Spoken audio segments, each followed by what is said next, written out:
উলামায়ে কেরামরা তওবার 5টা শর্ত আরোপ করেছে। এই 5টা শর্তের আলোকে যদি তওবা করেন মুহূর্তের মধ্যেই তওবা কবুল করে নেবে কে? এক নাম্বার শর্ত হচ্ছে আল ইকরা, acknowledgement. You have to acknowledge that you are the great sinner in the world. এই পৃথিবীর সবচেয়ে বড় পাপী। 5টা শর্তের এক নাম্বার হচ্ছে আপনি স্বীকার জান, আল্লাহ আমার চেয়ে বড় পাপী আকাশের নিচে জমিনের উপরে দ্বিতীয়টা নাই। এমন কোন পাপ নাই যে আমি করি নাই। আমার চেয়ে নাদান, আমার চেয়ে পিশাচ, আমার চেয়ে বড় পাপী দ্বিতীয়টা কেউ। অ্যাকনলেজ ইউর সিন, আপনি আপনার পাপগুলো স্বীকার করেন। Number 1. Number 2, an-nadam, repentance. You have to be repentant for what you have committed from sins.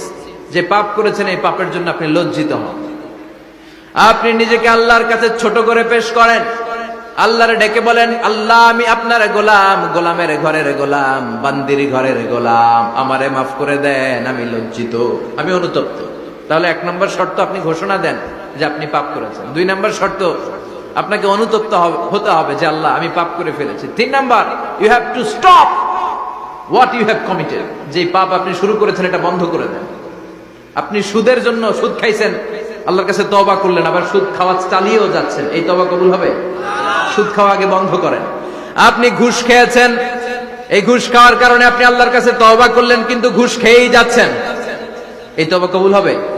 3 number হচ্ছে you have to stop what you have committed. আপনি যেই পাপ করেছেন এটাকে বন্ধ করেন। 4 নাম্বার শর্ত, you have to hate what you have committed. আপনি যেই পাপটা করেছেন এটাকে মন থেকে ঘৃণা করেন, ওইটারে মন থেকে ঘৃণা করতে হবে। 5 নাম্বার শর্ত হচ্ছে you have to determine that you never repeat this sin again.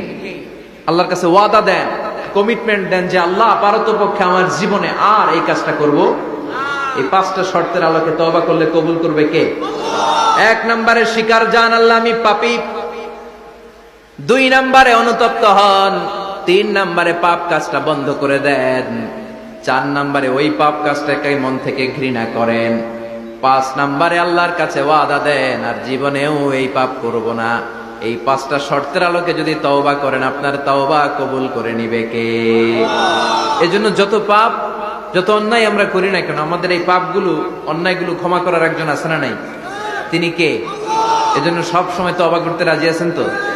প্রতিদিন শত শতবার তওবা করতে রাজি আছেন?